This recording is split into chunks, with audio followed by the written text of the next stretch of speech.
3 bells rang, sharp, sudden, and then silent like someone baiting a trap. Next thing I knew, a warning letter was shoved under my door, thick as a phone book, and twice as twisted as the person who wrote it. I didn't need to look out the window to know who was lurking behind the curtains, because Margaret Wilson, my landlord, and the queen of Maple Street's HOA, was never subtle. If she thought a nasty letter would scare me off, she had no idea who she was dealing with. Let me back up a sec, just so you get the whole picture, because yeah, it gets wild. My wife Sarah and I had rented this place for about 8 months. Nice little house, big old trees in front, everything you'd want if you're just trying to settle down somewhere safe. Sarah was a nurse pulling 12-hour shifts and still somehow finding the energy to keep our place looking like a home. I was working as a financial consultant, mostly remote, which meant I got to see firsthand how Margaret ran this block like her personal empire. She owned a handful of houses, wore her president's sash like royalty, and everyone else, they just kept their heads down and prayed she'd leave them alone. Everything was fine until the curtain incident, which sounds ridiculous until you realize in an HOA, nothing is too small to start a war. See, Sarah fell in love with these soft navy blue curtains, the kind that make a room look cozy instead of cold. She triple-checked the lease, waved it at me, said, "We're good." Right? It says interior decorations are fair game. So we put them up. It was maybe the first time that front room actually felt like ours. The very next morning, before my coffee even cooled off, Margaret called. "Jake, you changed your window treatments. Navy blue is not allowed. Replace them with beige or white immediately." That's pretty much how she talked, like a kindergarten teacher scolding a 5-year-old. I stayed calm.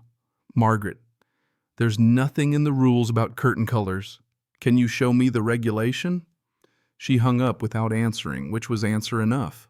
2 days later, we got a certified letter, $150 fine, for breach of neighborhood aesthetic standards with inappropriate window covering color selection.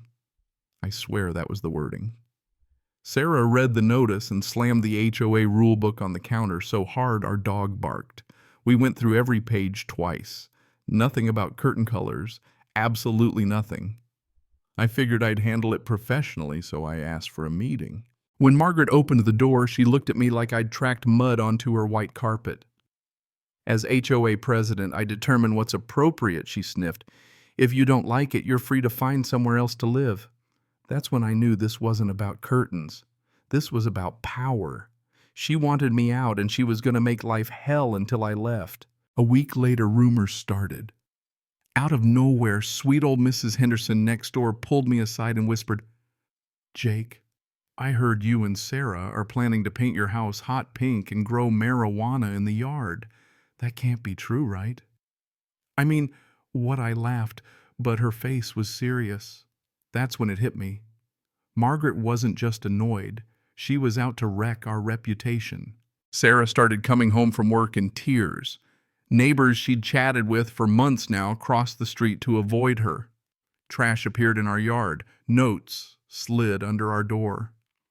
"Move away before we make you." All this over curtains. The final straw was an email blast to the whole block. Urgent warning about disruptive rental family at 1247 Maple Street. Margaret called us aggressive, accused us of violating every rule, urged people to avoid us for the good of the community. It was like living in exile right in our own home. Then came the monthly HOA meeting. Margaret strutted up front, flashed giant photos of our curtains on a projector like she was the prosecutor in a trial. "This is a textbook example of non-compliance," she droned. "Blue disrupts neighborhood harmony and sets a dangerous precedent." She circled our window with a laser pointer, dramatic as a judge passing sentence. "As both HOA president and landlord, I'm terminating your lease. You have 30 days to vacate." The whole room went dead silent, and I realized Margaret had managed to turn the neighborhood against us just for daring to hang blue curtains. But here's where things turned, because what Margaret didn't know, what she never bothered to check, was that while she owned the house, the land underneath was a different story. See, my grandfather set up Morrison Holdings LLC back in 1965. When he passed the land under our rental and a handful of other lots in the neighborhood, including the one Margaret lived on, came to me and a few other family members. Margaret bought her house from the builder decades ago, but only got the structure, not the dirt underneath. She was on a 99-year ground lease with a special clause the landowner could terminate if the tenant, that's Margaret, harassed neighbors or brought down property values. She'd spent years doing both. I called our family attorney, Mr. Chen. He laughed. "Jake, you have every legal right to terminate her lease. But do you want to drop the bomb or let her stew?"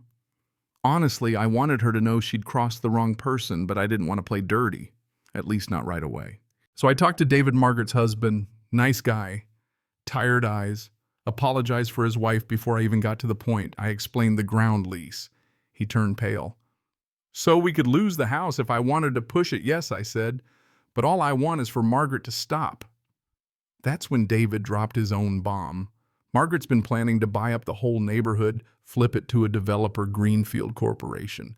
She's trying to drive everyone out so she can scoop up homes cheap and sell them for a massive payday. Suddenly, the curtain war made sense. We weren't the enemy, we were a test case. Margaret wanted us gone to scare others into selling, and she'd been keeping files, emails, even a playbook of dirty tricks. David slipped me copies of emails, Margaret bragging about disruption tactics, plotting which families to target, outlining deals with developers. The evidence was gold. I started knocking on doors, sharing just enough to get folks curious. Mrs. Henderson apologized for believing the rumors and helped me gather signatures to call a special meeting. 3 days later, I had more than enough support. Saturday night, the community center was packed, nearly every household, all waiting for the next episode of The Margaret Show. She tried to start with her usual power move. "Jake Morrison has no right to call this meeting. He's just a renter." I stood up, plugged in my laptop, and threw the deed on the projector. "Actually, Margaret, I own the land under your house and a lot of others here." You could hear the air leave the room. Margaret stuttered. "That doesn't matter, I own my house." I nodded.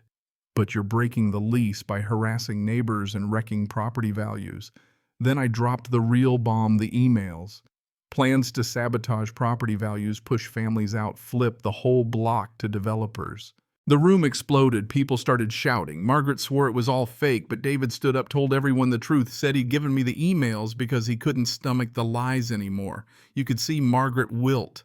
Folks who'd been loyal were furious.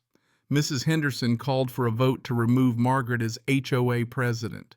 67 hands shot up, almost unanimous. Margaret was out instantly. The board sued her for fraud and forced her to return $15,000 in bogus fines. The developer ditched her. She lost everything, her power, her marriage, even her house, which she had to sell at a loss because, her own tricks had trashed the neighborhood's value.